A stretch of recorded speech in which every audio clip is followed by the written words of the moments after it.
Hi everybody. Wanted to make this video. It's been on my mind the last couple of weeks, and just last week I visited the Devil's Punch Bowl Park close to where I live right here.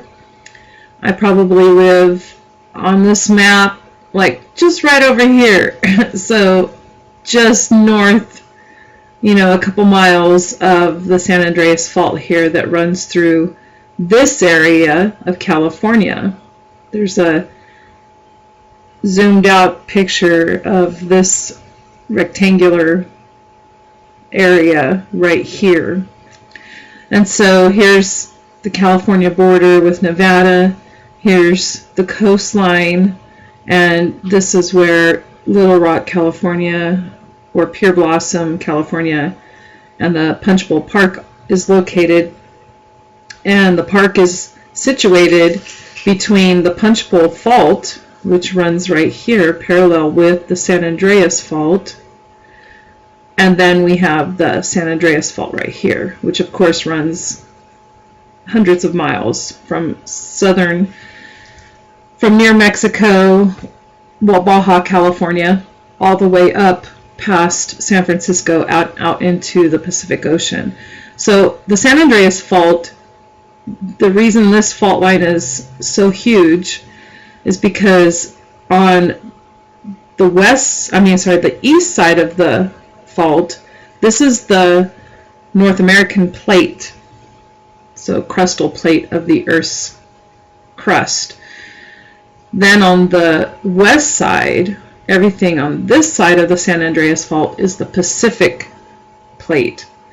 So we have the Pacific plate and a North American plate merging and causing the San Gabriel mountain range right here, the mountain range, which the Punch Bowl Park is part of.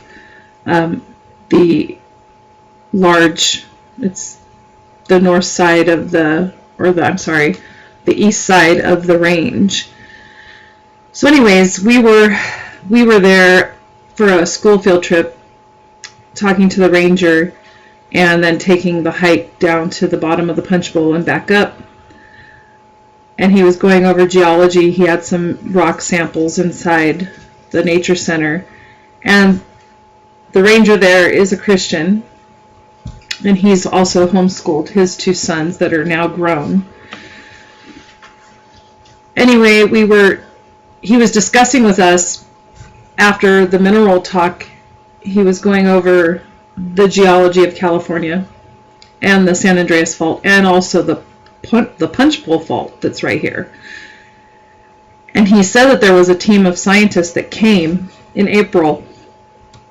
So there were geologists that had just come out a few weeks before we were there, and they were talking to him, and he was, of course, conversing with them about the faults and the earthquakes and such. And it was their estimation. Of course, we know that the large earthquake for California is coming, and geologists have said that it will be within, 30 years.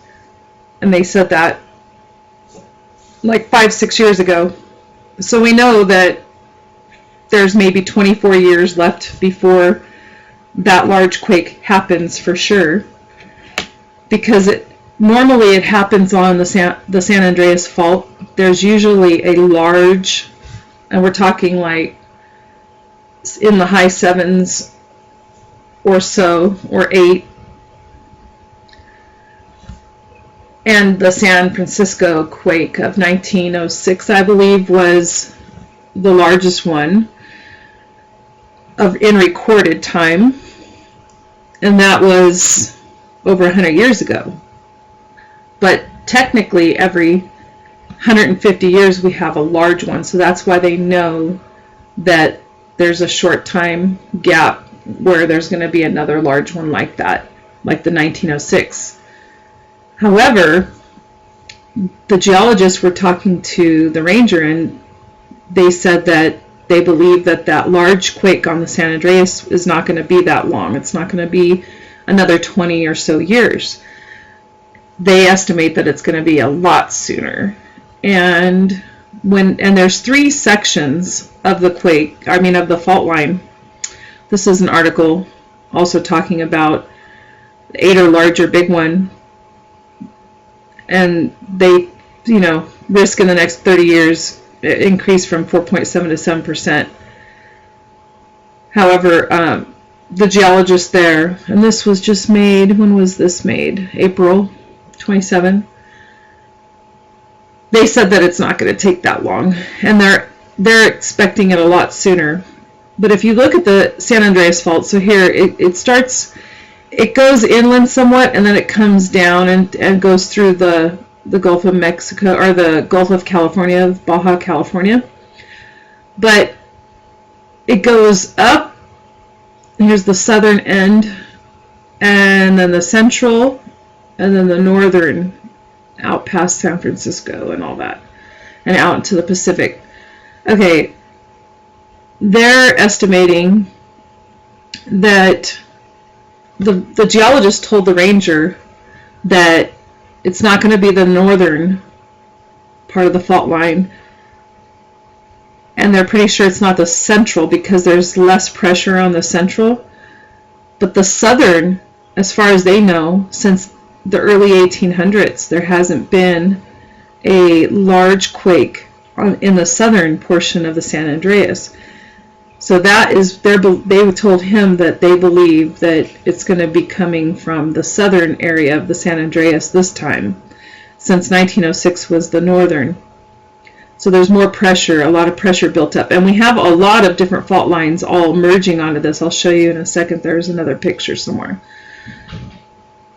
They said also, they told him that, when there's an earthquake and all that shifting occurs, then all that energy has to travel through the land. That's what causes the rolling or the shaking.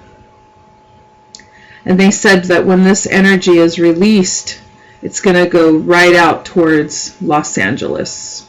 It's going to go right out this way. So it's sort of like dropping a rock into a pool of water, and you have that initial impact, and then it creates that energy wave that you can see the wave traveling through the water. And they said that that's why, months ago there was those newspaper articles about how Los Angeles is not ready for a big one, and they need to gear up and get ready. So yeah, they believe it's going to be right here, and the energy is going to go that way. All right, so here's like a map, a one-day map of 2.5 plus worldwide quakes. So 46 in the last day. So these are all in the last day. Of course, we had the large one over here in Papua New Guinea, 7.1. But then you can see there's even more here than when I last looked just a few minutes ago. So here's California. Here's the main San Andreas fault. This is basically, like I told you, the Gulf of California, Baja California here, and then goes up through next to where I live. I'm just like 3 miles away from the San Andreas on the east side, and then it comes up Central California, and it goes out through near San Francisco here out into the ocean, and then there's a cascade zone right here. Anyhow, they've been having a lot of little one, well, not little, but 2.5 or bigger 3s and 4s up here lately in the news. 3 earthquakes in 30 minutes strike Concord, California fault. So that is right here. Here's San Francisco. And then here's Concord. So Northern California. So just 3 in 30 minutes. This was May 6th. So this was yesterday. And then series of earthquakes shake California May 3rd, edited time May 5th. So a 4.0 hit the San Francisco Bay Area, right over here. And then a 3.8 shakes Los Angeles. And this was just, let me see, this was May 3rd at 4:07 a.m. So the epicenter was right here between Los Angeles and Inglewood. Okay. So going back to that map, you can sort of see there's a lot of pressure building up in the north side, sort of like what those geologists were saying, and then eventually the southern side needs to have that pressure released.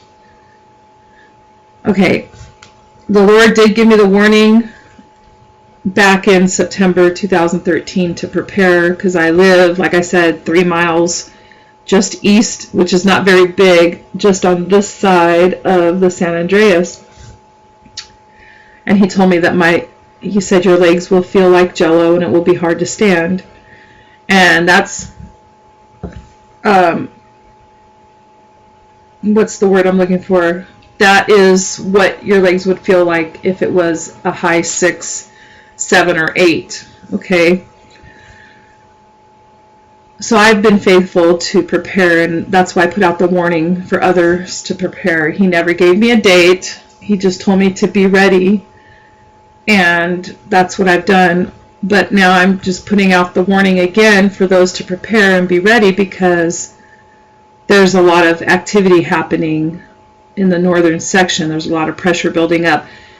This whole, these plates are moving in opposite directions.